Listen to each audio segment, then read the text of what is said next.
नमस्कार, दूरदर्शन मध्य प्रदेश के खास कार्यक्रम चर्चा में आपका स्वागत है। मैं हूं अंकुर जैन।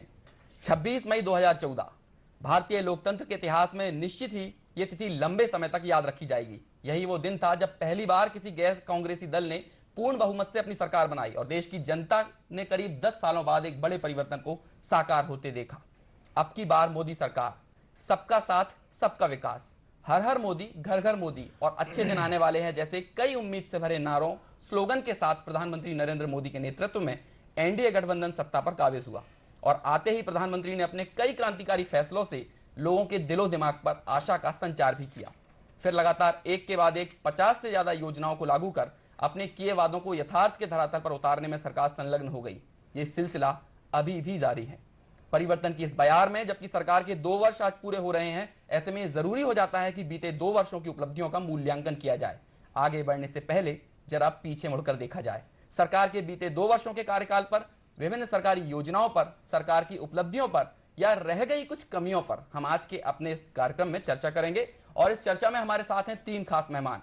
हमारे साथ हैं हितेश वाजपेयी जी, जो कि मध्य प्रदेश खाद्य एवं नागरिक आपूर्ति निगम के अध्यक्ष हैं। इससे पहले भी कई राजनीतिक सामाजिक पदों पर रहते हुए कार्य कर चुके हैं। हमारे साथ है दूसरे खास मेहमान वरिष्ठ पत्रकार अक्षत शर्मा जी, जो कि अपने पीछे लंबा पत्रकारीय अनुभव रखते हैं और वर्तमान में स्वदेश अखबार के साथ जुड़े हुए हैं।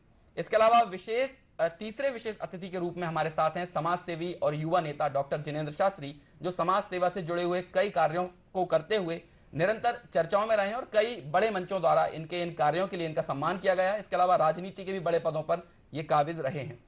चर्चा की शुरुआत करें इससे पहले प्रधानमंत्री नरेंद्र मोदी के कार्यकाल में हुए बीते 2 वर्षों की कुछ उपलब्धियों पर हमने एक रिपोर्ट बनाई है। पहले उस रिपोर्ट को देखते हैं, उसके बाद चर्चा जारी रखेंगे। दर्शन पर कांग्रेसवाद की बात होगी तब तब याद किया जाएगा। केंद्र में पहली बार गैर कांग्रेस सरकार पूर्ण बहुमत से बनी। बीजेपी ने अपना सर्वश्रेष्ठ प्रदर्शन करते हुए 282 सीटें जीती, तो सहयोगी दलों के साथ मिलकर यह आंकड़ा 300 के पार चला गया। नरेंद्र मोदी ने आज ही के दिन यानी 26 मई को 2 साल पहले देश की कमान संभाली। एक ऐसी सरकार पूर्ण जनादेश लेकर आई थी। मोदी सरकार ने अपना काम 26 मई से ही शुरू कर दिया, जब उन्होंने सार्क देशों के शासनाध्यक्षों को शपथ ग्रहण समारोह में आमंत्रित किया और अगले ही दिन पाकिस्तान के प्रधानमंत्री नवाज शरीफ से द्विपक्षीय मुलाकात कर अपने इरादों को जाहिर कर दिया। प्रधानमंत्री नरेंद्र मोदी ने लाल किले की प्राचीर से अपने पहले संबोधन में जनधन योजना की घोषणा की, जो गरीबों के लिए देश की सबसे बड़ी वित्तीय सेवाओं वाली योजना है, जिसमें बैंकों में 0 बैलेंस पर खाता खुलवाने से लेकर बीमा तक शामिल है। गैस सब्सिडी स्कीम भी देश की बड़ी कैश ट्रांसफर योजनाओं में शुमार है। Make in India, skill India, digital India ऐसी योजनाएं हैं जिन्होंने युवाओं को रोजगार देने की दिशा में मील का पत्थर बनने का काम किया है। मोदी सरकार की स्मार्ट सिटी योजना शहरों के चौतरफा विकास का सूचक है। वही सामाजिक क्षेत्रों में भी मोदी सरकार ने काम किया। राष्ट्रपिता महात्मा गांधी के जन्म दिवस से स्वच्छ भारत अभियान की शुरुआत की, जो देश का सबसे बड़ा स्वच्छता अभियान बना। तो बेटी बचाओ बेटी पढ़ाओ जैसी अभियान की शुरुआत कर सामाजिक चेतना पैदा करने की कोशिश की। सामाजिक सुरक्षा के लिए भी कई बीमा योजनाओं की शुरुआत की गई। किसानों के जीवन स्तर को सुधारने के लिए जहां फसल बीमा योजना का क्षेत्र बढ़ाया गया, तो सॉइल हेल्थ कार्ड को भी प्रोत्साहन दिया गया। मोदी सरकार के किए प्रयासों से जन आकांक्षाएं बढ़ी हैं, तो मोदी सरकार ने भी हर क्षेत्र में योजनाएं लाकर उन्हें पूरा करने के प्रयत्न किए हैं। अब जबकि केंद्र सरकार अपनी दूसरी वर्षगांठ मना रही है, तो आने वाले वर्षों के लिए उम्मीदें और बढ़ गई हैं।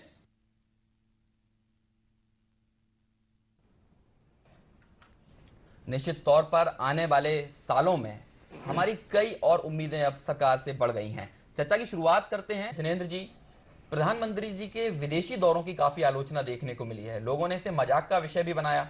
चूंकि आप राजनीति से जुड़े हुए हैं और राजनीतिक घटनाक्रम पर लगातार नजर बनाए रखते हैं, आप इन दौरों को कितना जरूरी मानते हैं और विरोधियों द्वारा की जाने वाली आलोचना को किस तरह देखते हैं? अंकुर जी, पहली बात तो सबसे पहले आपको सभी को, भारत की जनता को मोदी सरकार के 2 वर्ष की बहुत बहुत बधाई।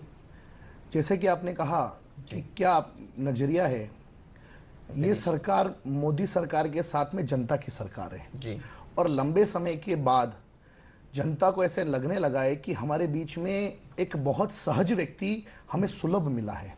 मन की बात, दूरदर्शन पे जनता की बात को सुनाना और साथ में ही नरेंद्र मोदी के ऐप के द्वारा जो मोदी जी काम कर रहे हैं, यह सब के बाद जो मोदी जी की विदेश नीति है, वास्तविकता में विदेश नीति के साथ साथ विकास नीति है। आज मोदी जी जो विदेश दौरे कर रहे हैं, जब वो विदेश नीति का दौरा का जब रोड मैप बना रहे थे तो उन्होंने सबसे पहले भूटान पर अपने कदम रखे। तो भूटान में जो अपना मित्र देश है, वहां पहली बार कोई प्रधानमंत्री पहुंचा और पहुंचने के बाद उन्होंने हिंदी में अपना वक्तव्य दिया। तो देश की संस्कृति, देश का दर्शन, देश के पर्यटन को बढ़ावा देना और रोजगारों के नए नए अवसरों का सृजन होना है। इसलिए मोदी जी की यात्रा पूरे विश्व में जो चल रही है, इसकी बहुत हम प्रशंसा करते हैं और अनुमोदना करते हैं कि कोई तो देश में ऐसा प्रधानमंत्री आया है जो भारतीय संस्कृतियों को विदेशों में डंके की चोट से पहुंचा रहा है। इसके पहले जो भी प्रधानमंत्री विदेश जाते थे, जहां तक मुझे ध्यान है, वो जब पहुंचते थे उनकी खबर मीडिया में रिलीज होती थी और जब आते थे तब होती थी।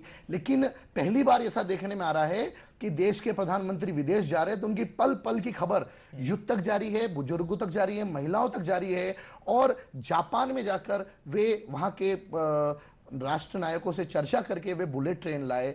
अमेरिका में गए, यहां तक कि पूर्व जब मोदी जी प्रधानमंत्री नहीं थे तो यही राष्ट्रपति साहब उनको वीजा देने के लिए मना करते थे। लेकिन इतनी बड़ी ताकत देश की जो जनता ने दी है, तो वे स्वयं मोदी जी जब अमेरिका पहुंचे तो वो स्वयं बराक ओबामा साहब उनको लेने के लिए, रिसीव करने के लिए पहुंचे। ये देश की ताकत है और मेरा ऐसा मानना है कि मोदी जी की जो यात्रा है, ये देश की नीतियों की यात्रा है, देश की विकास की यात्रा है और देश को आगे बढ़ाने के लिए यात्रा है। इसकी तो हम पूरी हमको भूरी प्रशंसा करनी चाहिए। बहुत सही बात कही। इसके साथ जो एक और महत्वपूर्ण बात इन विदेशी यात्राओं में देखने को मिलती है वो है कि आज विदेशी लोग भी अपने आप को देश से जुड़ा हुआ महसूस करते हैं। जितने भी एनआरआईज हैं या भारतीय लोग जो विदेशों में रह रहे हैं, वे अपनी संस्कृति से जुड़ा हुआ महसूस करते हैं और इसका बहुत ज्यादा श्रेय इन यात्राओं को दिया जाना चाहिए। जिनेंद्र जी, युवाओं के लिए सरकार ने कई उल्लेखनीय कार्य किए हैं, चाहे वो मेक इन इंडिया हो, डिजिटल इंडिया हो, स्टार्टअप इंडिया जैसी योजनाओं की बात हो या सोशल मीडिया के जरिए लगातार युवाओं से जुड़ने की बात हो।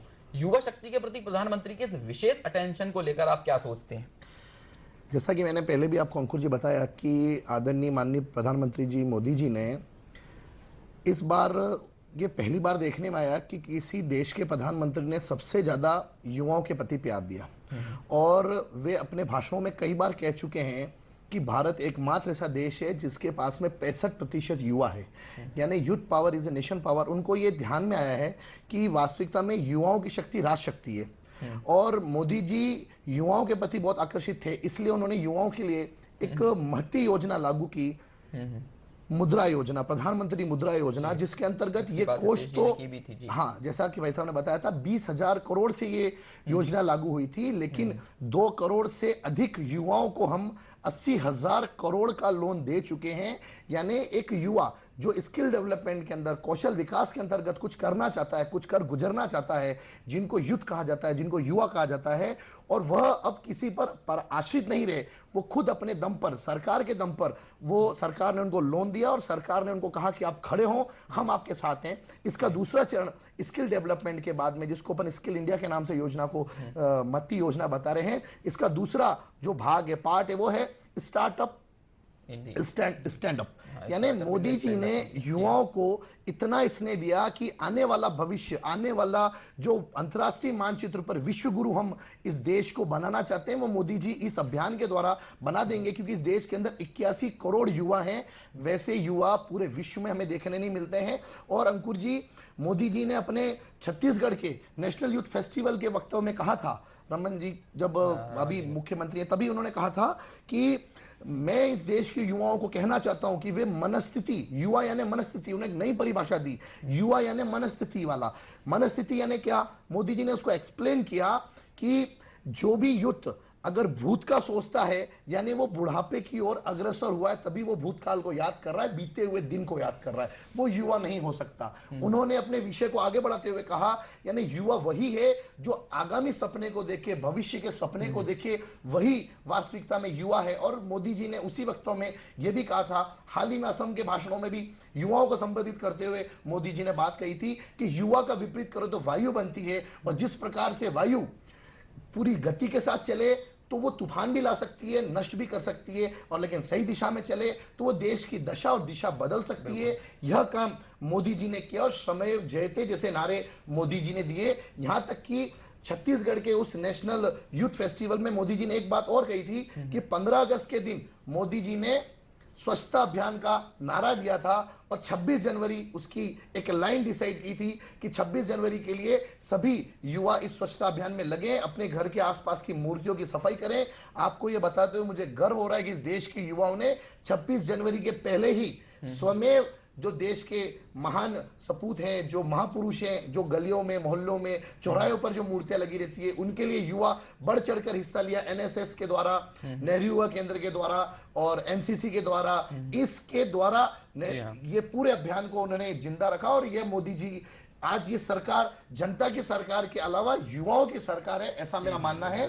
और इसी को मोदी जी ने समझा कि ये social media, Twitter, Facebook, WhatsApp के द्वारा आज छोटी सी बात होती है, वो युद्ध इसमें बढ़ चढ़कर हिस्सा लगता है। ये दिखा मोदी जी। बहुत सही है। युवाओं की नब्ज को जानते हुए, उसको नब्ज को टटोलते हुए जो उसके लिए बेहतर कार्य किए जा सकते थे, उसे इस सरकार ने करने की कोशिश की है। युवा शक्ति के जरिए देश को शक्तिशाली बनाने का या डेवलप्ड कंट्री बनाने की दिशा में प्रधानमंत्री द्वारा वर्तमान में कई उदाहरण दिए जा सकते हैं, जिनमें से कुछ उदाहरण यहाँ पर, चाहे वो अक्षत जी की बात हो, चाहे हितेश जी की बात हो या जिनेंद्र जी की बात हो, इन्होंने दिए हैं। लेकिन इन सारे उदाहरणों के जरिए, इन सारी कुछ नज़ीरों के जरिए ये पता चलता है कि केंद्र सरकार हर एक व्यक्ति तक, हर एक व्यक्ति का उत्थान करने के लिए, चाहे उसकी सामाजिक स्थिति हो, आर्थिक स्थिति हो या अन्य दूसरे भी जहाँ जहाँ भी पिछड़ापन है, उस पिछड़ेपन को दूर करने की बात हो, उसे बेहतर करने की दिशा में सरकार निरंतर आगे बढ़ रही है। और ये योजनाएं तो महज एक शुरुआत है। ऐसा कहा जाता है कि अभी तो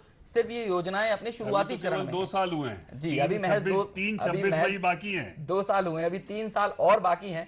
जब ये योजनाएं अपनी चरम परिणति की ओर आगे बढ़ेंगी, तब निश्चित तौर पर देश में जिस उद्देश्य के साथ, जिस संकल्प के साथ मोदी सरकार कहें या भाजपा के बहुमत के साथ जो गठबंधन दल केंद्र सरकार में, एनडीए का गठबंधन इस समय सत्ता में है, उसके निरंतर नवीन प्रयासों के जरिए एक दिन वो परिवर्तन देश में जरूर देखने को मिलेगा, जिसका हम सालों से इंतजार कर रहे थे। फिलहाल चर्चा में यहीं रुकते हैं। बहुत सारे विषय पर हमने बात की, लेकिन यकीनन बहुत सारे विषय छूट गए हैं और इतने छोटे से समय में उन सभी पर बात करना संभव भी नहीं था। इसलिए फिलहाल रुकते हैं यहीं।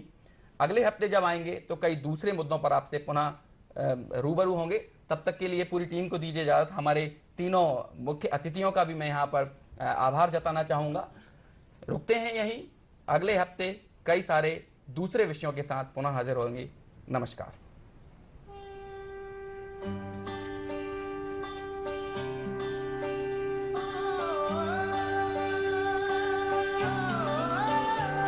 देखो आसमां में खिलकर सूरज निकल रहा है। ये प्रोमो शुरू में रहना था। देखो आसमां में खिलकर सूरज निकल रहा है। देश का परचम अब ऊंचा उड़ रहा है। बरसों का अंधेरा रोशन हो रहा है। गरीब की रसोई से धुआं हट रहा है। मेरा देश, मेरा देश, मेरा देश, मेरा देश बदल रहा है, आगे बढ़ रहा है। मेरा देश बदल रहा है, आगे बढ़ रहा है।